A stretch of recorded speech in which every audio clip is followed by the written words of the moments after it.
श्रोतेहो, खऱ्या अर्थानं एखादा युवक एखादं स्वप्न पाहतो आणि ते स्वप्न सत्यात उतरवण्यासाठी अतिशय मेहनत करून खऱ्या अर्थानं आपल्या भागाचं, आपल्या राहण्याच्या ठिकाणाचं एक चांगल्या पद्धतीने एक व्हिजन बघतो. अशाच पद्धतीचा एक अनोखा प्रयोग राहुरी येथील सूरज राका या युवकानं केलेला आहे. विशेष म्हणजे मुळा नदीपात्रामध्ये त्यानं बोटिंगचा आनंद घेतलेला आहे आणि त्यांनी सांगितलंय की मुळा नदीपात्रामध्ये अशा पद्धतीचं आपण बोटिंग करू शकतो.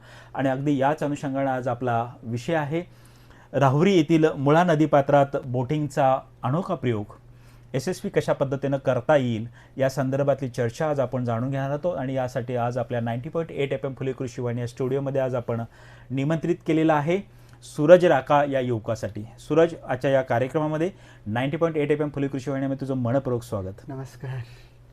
खऱ्या अर्थानं श्रोते हो, सूरज राका हा राहुरी येथील प्रतिष्ठित जी मंडळी आहेत, सुरेश राका आणि शकुंतला राका, हे त्याचे आजोबा आणि आजी आहे, त्यांचा तो लाडका नातू आहे. त्याचबरोबर सौभाग्यवती सोनल राका आणि श्री मनोज राका यांचे ते चिरंजीव आहेत. आणि आपल्याला सगळ्यांना सांगायला निश्चित आनंद वाटेल की ते राहुरीचे आहेत आणि राहुरीच्या विकासासाठी सातत्याने प्रयत्न करत आहेत. पेशानं BE कम्प्युटर त्यांचं शिक्षण झालेलं आहे. तर आज आपण त्यांच्याकडूनच त्यांच्या या अनोख्या प्रयोगाविषयी जाणून घेणार आहोत. तर आजच्या विषयाच्या अनुषंगानं सूरज, आज आपला विषय आहे राहुरी येथील मुळा नदी पात्रात बोटिंगचा आनंद कशा पद्धतीने घेता येईल याविषयीचा आपला विषय. आणि या विषयाच्या अनुषंगाने मला तुला निश्चितपणे विचारायला आवडेल की सुरुवातीलाच तुझा हा अतिशय छान पद्धतीचा अभिनव प्रयोग तू राहुरीमध्ये राबवला. त्यामुळे सर्व श्रोत्यांच्या वतीनं 90.8 FM फुले कृषी वाहिनीच्या माध्यमातून ऐकणारे सर्व श्रोते असतील आणि जगातील ऑनलाईनच्या पद्धतीनं माध्यमातून ऐकणारे सर्व श्रोते असतील, या सर्व श्रोत्यांच्या वतीनं तुझं खूप खूप अभिनंदन.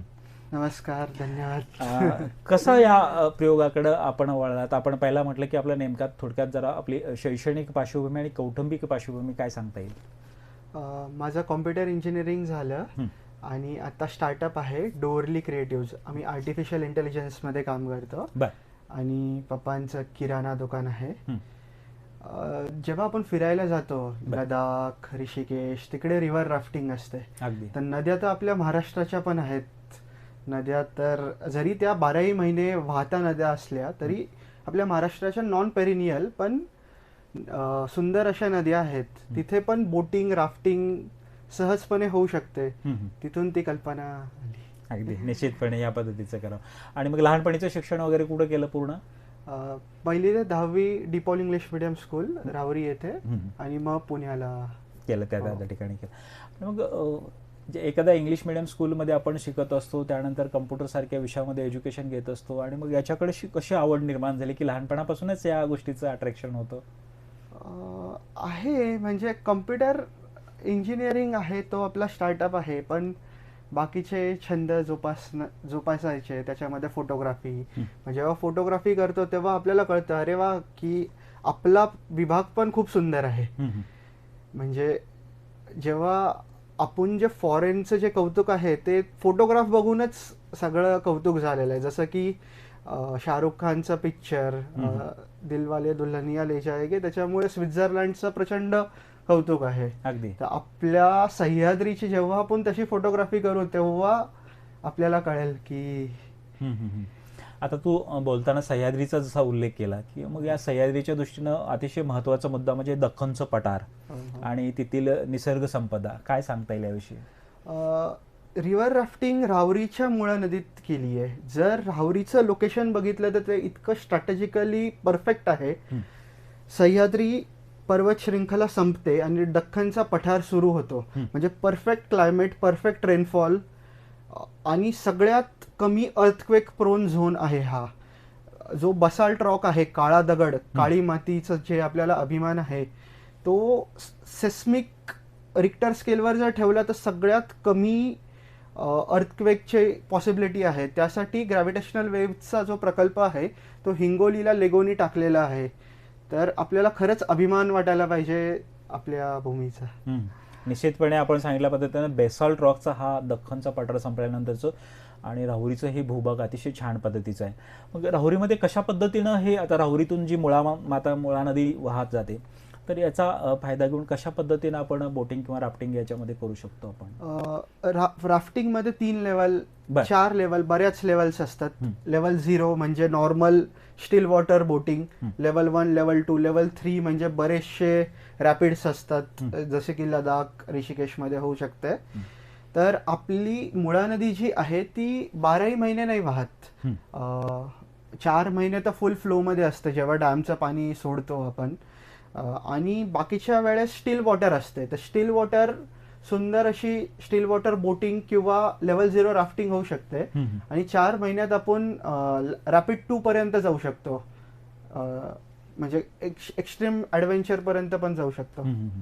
आपण कशा पद्धतीचं या मुळा नदीपात्रातून कधी केलं होतं आणि कसा प्रवास केला होता हा राफ्टिंगचा? 24 जानेवारीला राफ्टिंगचा प्रयोग पहिल्यांदा केला. हं. पण त्याच्या अगोदर मी 2 दिवसा अगोदर म्हणजे 22 जानेवारीला सकाळीच सनराईज बघायला गेलो होतो. बर. आणि जानेवारीचा जो म्हणजे ऋतू आहे त्याच्यामध्ये पाण्यातून जो फॉग निघतो ना, जो धुका निघतो ना, तो इतका सुंदर दिसतो. आणि आभाळ जेव्हा हळूहळू केसरी होतो त्याच्यातून तो धुका निघतो, तो अतिशय अप्रतिम असा देखणीय सीन आहे. हं. त्यातून आपण बोट घेऊन जाऊ ही कल्पना जेव्हा आली, आणि बोट घेतलेलीच होती, एक सराव केलाच होता अहिल्यादेवी बारवमध्ये, तेव्हा ती बोट जेव्हा 24 तारखेला घेऊन गेलो सकाळच्या टाईमला, म्हणजे अविस्मरणीय असा क्षण होता तो. खूप छान.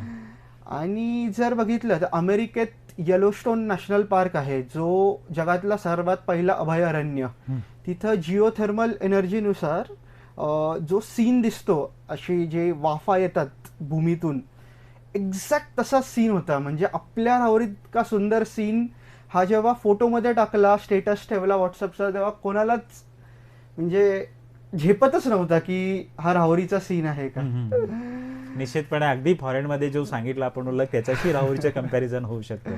छान छान. किती किलोमीटरचा होता हा सगळा प्रवास? हा 7 ते 8 किलोमीटरचा असेल. हं. पण आम्ही गेलो पण मन नाही भरला, तर मग आम्ही अर्ध्या रस्त्यात आलो आणि पुन्हा एक राऊंड घेतला. हं. तर हो, 8 किलोमीटर जवळजवळ झालं असेल. आता एकदा सराव झाला, आता थोडं पुढे पण जाऊ शकतो. आता राहुरीचं आज जर चित्र बघितलं की मुळा नदीचं संपूर्ण चित्र बघितलं की जो 8-9 किलोमीटरचा हा जो प्रवास आहे, मग हा राफ्टिंगसाठी किंवा बोटिंगसाठी जर विकसित करायचा असेल तर कशा पद्धतीचा आपला प्लॅन असेल? निश्चितच आत्ता जी राफ्टिंग केली ती अतिशय सुंदरच होती. पण आपल्याला पर्यटनाला जर आमंत्रित करायचं असेल तर ते एक पर्यटनाचे स्टँडर्ड्स मेंटेन करावे लागेल. तिथं सुंदर, तिथं सेफ्टी, तिथं जायला रस्ता वगैरे सगळं प्रॉपर ठेवावं लागेल. तर जर बघितलं तर आपल्याला जी झाडे लावायची आहेत अवतीभोवती, ती थोडासा मी अभ्यास केला. त्यानुसार जर आपण फोटोग्राफी केली, तिथं जाऊन कोणते पक्षी आढळतात, तर चिमण्या आहेत, बगळे आहेत. पण बगळे हे गवतावर बसतात आणि चिमण्याला बाबळी वगैरे अशी सेफ्टी लागते. तर आपण जी बाबळी आहे ते गवताच्या शेजारी नाही लावू शकत, एकदम विरुद्ध टोकाला लावू शकतो, ताकी बगळे चिमण्यावर अटॅक नाही करणार. तर अशानुसार जे जे पक्षी आहेत त्यांचा जो आवडता झाड आहे ते जर त्या ठिकाणी लावले तर खूप सुंदर आपल्या नदीचा एकदम इकोसिस्टम डेव्हलप होऊ शकते आणि आपल्याला काहीच तोडफोड करायची गरज नाही. जर पिंपळाचं झाड लावला तर तो ऑटोमॅटिक सगळं खराब गवत आहे त्याला काढून घेतो आणि आपल्याला चांगला ऑक्सिजन सुद्धा पुरवायचं काम पिंपळाच्या माध्यमातून 24 तास रीच आपल्याला करू शकतो. मग एखाद्या नदीपात्र विकसित करायचं असेल आपल्याला बोटिंगसाठी तर त्या ठिकाणची इकोसिस्टम डिस्टर्ब केल्याशिवाय ते होत नाही. तर तुझं काय मत आहे? हो, एक कल्पना अशी आहे की ते सगळं गवत काढायचं, पण ते जर गवत काढलं तर गवताच्या रूट्समध्ये मुळात माशांचे पिल्ले असतात, माशांचे अंडे असतात. तर ते सगळं जर इकोसिस्टम खराब झालं तर माशांचं इकोसिस्टम खराब होईल. मासे जर कमी झाले तर एक ब्लू ग्रीन अल्गी जास्त निर्माण होते तळावर, तर ते एकदम गाळ साचून जाईल आणि तिथे ऑक्सिजन लेवलच कमी होऊन जाईल वॉटरची. अगदी अगदी. तर ते इकोसिस्टम डिस्टर्ब करता कामा नये. निश्चितपणे श्रोतेहो 90.8 FM फुले कृषी वाहिनीच्या माध्यमातून आपण सूरज राका यांना ऐकत आहात. तर निश्चितपणे त्यांनी सांगितल्या पद्धतीनं राहुरीची इकोसिस्टम डेव्हलप करून त्यातनं ॲग्रो टुरिझमचा कन्सेप्ट हा अतिशय छान पद्धतीनं त्या ठिकाणी मांडलेला आहे. मग हे नेमकं राहुरीचंच ठिकाण असं करत असताना की परदेशी पर्यटक आकर्षित झाले पाहिजेत हा पण तू म्हणतो. मग अशा पद्धतीच्या काही परदेशी पर्यटकांशी तुझी काही चर्चा, इंटरॅक्शन्स वगैरे झालेले? तसे तर भरपूर फिरताना भरपूर इंटरॅक्शन झाल्या. म्हणजे लोक राजस्थानचं कौतुक करतात, बऱ्याच उत्तराखंडचं कौतुक करतात, साऊथमध्ये पॉंडिचेरी वगैरेचं कौतुक करतात. पण जेव्हा मी राहुरीचा बैलपोळ्याची व्हिडिओ टाकली आणि ज्या पोर्चुगलच्या म्हणजे पोर्चुगीज वास्को दा गामा मार्फत जे आले होते तेच पोर्चुगीज जेव्हा कौतुक करतात आणि ते जेव्हा जिज्ञासाने व्यक्त करतात की आम्हाला राहुरीत येऊन बैलपोळा बघायचा आहे, तर बैलपोळा का? तर त्यांनी विचारलं हे काय आहे? तर तेव्हा मी जेव्हा म्हटलो की बैलांप्रती कृतज्ञता व्यक्त करायचा सण आहे, हे त्यांना झेपलंच नाही. म्हणजे झेपण्याच्या पलीकडे होतं. तर त्यांना कुतूहल आहे या गोष्टीचा, त्यांना पण यायचं आहे. लवकरच आपण पण आमंत्रित करूयात. अशा किती देशांच्या पर्यटकांशी आपण चर्चा केलेली आहे? पूर्ण भारतात जिथे जिथे फिरायला जाऊ तिथे तिथे जर बघितलं असेल तर 100+ लोकांशी बोललो आहे. काय जाणवलं त्यांच्याशी चर्चा केल्यानंतर? त्यांना भारताप्रती इतकी उत्सुकता आहे. त्यांना भारताचं खानपान, वेशभूषा, लोक ज्याप्रमाणे बोलतात, ते म्हणतात की आम्हाला आठवड्या महिन्याभर आम्हाला बोलायलाच कोणी भेटत नाही. भारतात आलो की सगळे आपल्याला एकदम वसुदैव कुटुंबकम सारखे एकदम आदरातिथ्याने स्वागतच करत असतात आणि त्यांना खूप फ्रेश वाटतात. म्हणजे त्यांना ते एक वेगळंच जग वाटतं आणि सगळ्यांची जी खुशी असतात ना फॉरेनच्या पर्यटकांची भारतात आल्यावर, ती एकदमच अशी आपुलकीची खुशी असते. अगदी. मग या दृष्टीनं संपूर्ण भारतामध्ये कुठं तू राफ्टिंग केलेली आहे किंवा ज्या बोटिंग केलेली आहे अशा पद्धतीनं कुठं गेलेला होता? लडाखमध्ये केलेली आहे. तिथं झंस्कार नदीमध्ये लेवल 3 ची राफ्टिंग केली होती आणि उत्तराखंडमध्ये गंगा नदीमध्ये ऋषिकेशमध्ये तिथं लेवल 1 ची राफ्टिंग केली होती. अच्छा, म्हणजे हा पण तिथला अनुभव कसा होता? तिथला तर अनुभव छानच होता. तो तर एकदम म्हणजे तिथलं तर पर्यटन डेव्हलप्डच आहे. एकदम अतिशय सुंदर गंगा नदी आणि अगदी. आणि पर्यटनाच्या दृष्टीने आपण चर्चा करतो आहोत की भारताप्रती असणारे कृतज्ञता परदेशातल्या पर्यटकांना आकर्षित करत असताना आज राहुरीच्या विषयी आपण चर्चा करत आहोत. तर राहुरीला एका साईडला बघितलं तर शिर्डीसारखं एक आंतरराष्ट्रीय देवस्थान आहे, शनी शिंगणापूर आहे, महात्मा फुले कृषी विद्यापीठ आहे. ह्या दृष्टीने राहुरीचा टुरिझम डेव्हलप करायचं असेल तर हे कशा पद्धतीनं करणं अपेक्षित आहे? टुरिझम डेव्हलप करताना जसं आपल्या पंतप्रधानांनी सांगितलं की प्रत्येक गोष्टीची काही लोकल गोष्टी असतात, त्या म्हणजे उठून दिसायला पाहिजे. अगदी. तर राहुरीच्या अवतीभोवती करवंद आहे, ज्या गावरान आंबे आहे ते राहुरीतच युनिक आहेत. ती जी टेस्ट आहे आंब्याची ती तिथे युनिक आहे. त्याला त्या पद्धतीने ब्रँड नाही केलेलं आहे आतापर्यंत. ते आपण करू शकतो. एवढं प्रेक्षणीय स्थळ बनू शकतं कारण शिंगणापूर आणि शिर्डीच्या मधल्यामध्ये आहे आणि आपण लोक म्हणजे कचरा कुंडीची पूजा करणारे लोक आहोत दिवाळीच्या अगोदर. अगदी. तर नदी म्हणजे तर आपल्यासाठी सर्वस्वच आहे. तर नदी विकसित करावी, आपले जे आयटम्स आहेत, आपले जे व्यंजन आहेत त्यांना प्रोत्साहन द्यावं. त्यांनी राहुरीचं कृषी पर्यटन खूप छान होऊ शकतं. अगदीच. निश्चितपणे राहुरीमध्ये राहुरी नगरपालिकेच्या माध्यमातून असे उपक्रम जर या ठिकाणी हातात घेतले तर निश्चितपणे हा 25 वर्षाचा युवक हे अतिशय धाडशी आणि साहसी पद्धतीनं प्रयोग केलेला आहे आणि मुळा नदीपात्रामध्ये आणि बोटिंगचा आनंद घेतलेला आहे आणि हा बोटीचा प्रयोग त्याने यशस्वी केलेला आहे. आणि निश्चितपणे राहुरीमधले जी नगरपालिका असेल तेथील मुख्याधिकारी नगरपालिकेचे किंवा नगरपालिकेच्या एरियामधले जर सर्व श्रोते आपण राहुल यांना ऐकत असाल, सूरज राका यांना ऐकत असाल तर निश्चितपणे हा विचार करण्यासारखी गोष्ट आहे की अतिशय छान पद्धतीचा एक टुरिझमचा प्लॅन त्याने विदाऊट डिस्टर्बन्स न करता एक इकोसिस्टम पद्धतीनं कशा पद्धतीनं राहुरीचा विकास करता येईल, राहुरी नदीपात्राचा विकास करता येईल सांगितले. त्याचबरोबर टुरिस्टना जे वाटतं ते राहुरीचं एक ब्रँडिंग होणं फार महत्त्वाचं आहे. त्या माध्यमातून तो सांगत असतो की ह्या पद्धतीचं ब्रँडिंग होणं आणि प्रत्येक गोष्टीच्या विषयी कृतज्ञता व्यक्त करणं. बैलपोळ्याचं उदाहरण दिलेलं आहे, कचऱ्याचं उदाहरण दिलेलं आहे की प्रत्येक गोष्टीच्या प्रती आपल्याला कृतज्ञता, you should be gratitude towards each and every items त्याने सांगितलेलं आहे. तर त्या माध्यमातून सुद्धा हे सगळं आपल्याला करता येईल.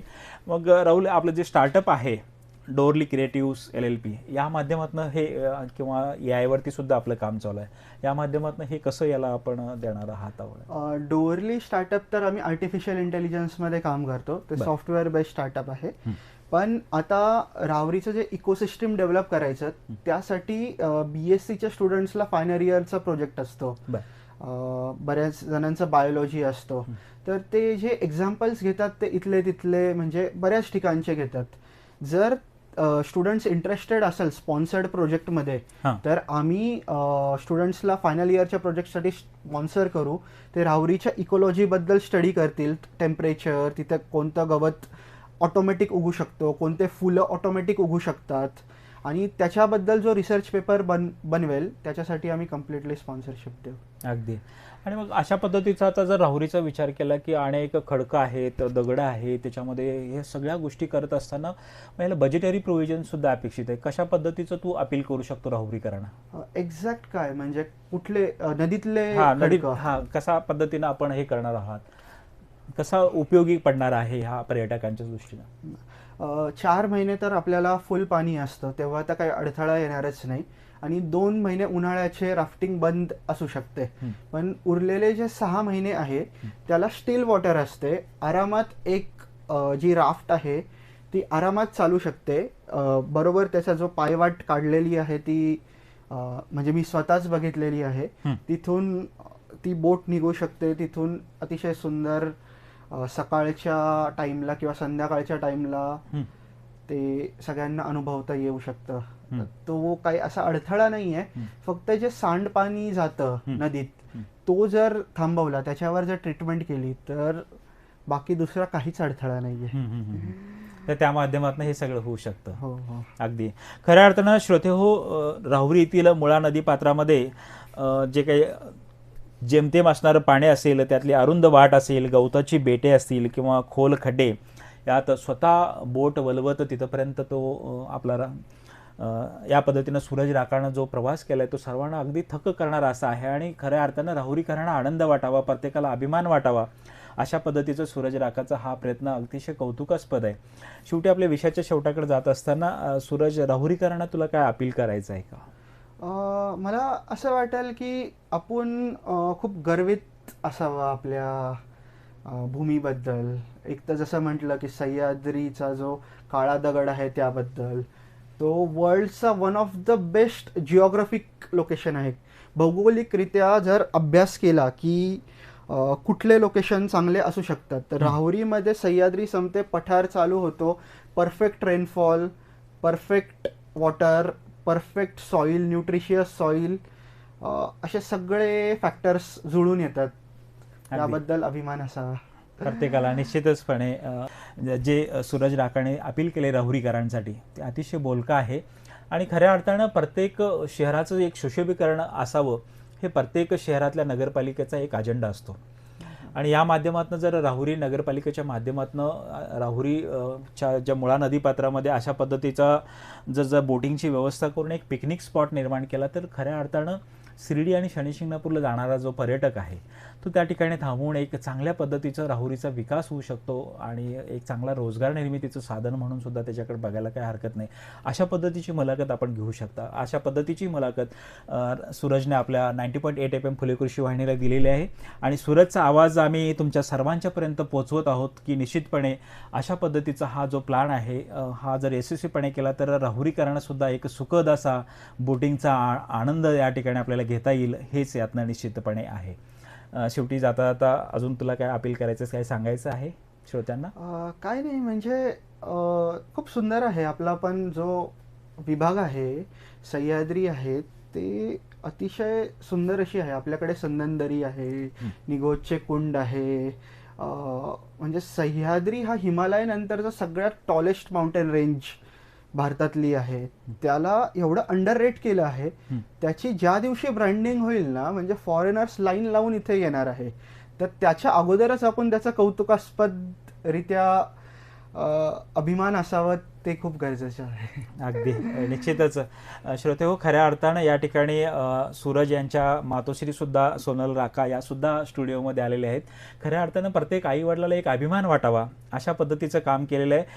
ऑनलाईन माध्यमातून असेल किंवा रेडिओच्या माध्यमातून श्री मनोज राका ऐकत असतील किंवा त्यांचे आजोबा सुरेश राका किंवा शकुंतला राका ह्या आजी त्यांच्या ऐकत असतील तर निश्चितपणे आपल्या सर्वांनाच अभिमान वाटावा अशा पद्धतीचा हा उपक्रम आहे. तर खऱ्या अर्थानं सूरज राका, तू हे जे काय आपण केलेलं आहे याबद्दल तुझं खूप खूप पुन्हा एकदा अभिमान आणि राहुरीकरांच्या वतीनं तुला खूप खूप अशा शुभेच्छा आहेत. या ठिकाणी आपण निश्चितपणे आपल्या मनामध्ये अजून काही शंका असतील अशा पद्धतीच्या राफ्टिंगच्या संदर्भात, बोटिंगच्या संदर्भात किंवा इथल्या टुरिझम डेव्हलपमेंट करण्याच्या संदर्भात, तर मी सूरज राका यांचा मोबाईल नंबर आपल्याला संपर्क क्रमांक त्यासाठी देत आहे 84 46 60 71 79. मी पुन्हा एकदा त्याचा संपर्क क्रमांक देतो 8446607179. तर निश्चितपणे आपण सूरज राका यांच्याशी संपर्क करू शकता. तुमच्या मनात काही शंका असतील, काही प्रश्न असतील तर त्याशी चर्चा करू शकता. आणि खऱ्या अर्थानं राहुरी येथील मुळा नदीपात्रामधला बोटिंगचा एक अविस्मरणीय असा आनंद त्या ठिकाणी आपण सूरजने आपल्या ठिकाणी निर्माण केलेला आहे, तर त्याच्या माध्यमातून आपण घेऊ शकतो हेच या ठिकाणी सांगायचं आहे. तर सूरजजी, आपण या ठिकाणी आमच्या स्टुडिओमध्ये आलात आणि खूप छान अशी माहिती आमच्या श्रोत्यांच्यासाठी दिलेली आहे आणि राहुरीकरांच्यासाठी एक टुरिझमचं वेगळं दालन आपण या राफ्टिंग आणि बोटिंगच्या माध्यमातून निर्माण करून दिले. त्याबद्दल सर्व श्रोत्यांच्या वतीनं 90.8 FM फुले कृषी वाहिनी, महात्मा फुले कृषी विद्यापीठाच्या वतीनं आपले खूप खूप आभार. धन्यवाद. जर कोणाला काही आयडियाज असतील, काही असेल तर सरांनी नंबर दिलेलाच आहे, आपण डिस्कस करू आणि निश्चितच त्या डायरेक्शनमध्ये काम करू. पुढच्या 5 वर्षात निश्चितच राहुरी खूप छान टुरिझम डेस्टिनेशन होईल याची खात्री आहे. निश्चितच. धन्यवाद. श्रोते हो, खऱ्या अर्थानं राहुरी येथील मुळा नदीपात्रामध्ये बोटिंगचा आनंद कशा पद्धतीने घेता येईल आणि त्या ठिकाणी टुरिझम कशा पद्धतीनं डेव्हलप होईल याविषयीची सविस्तर माहिती सूरज राका या तरुणानं, 25 वर्षाचा हा युवक अतिशय छान पद्धतीनं काम करत आहे आणि स्टार्टअप डोअरली क्रिएटिव्ज LLP या माध्यमातून सुद्धा तो अतिशय छान पद्धतीनं काम करत आहे. तर त्याच्या पुढच्या कार्यासाठी खूप खूप आपण शुभेच्छा देऊया आणि या ठिकाणी आता थांबण्याची वेळ झाली आहे. मी डॉक्टर आनंद चव्हाण आपल्या सर्वांची रजा घेतोय. तोपर्यंत ऐकत रहा 90.8 FM फुले कृषी वाहिनी, कृषी संस्कारदायिनी फुले कृषी वाहिनी.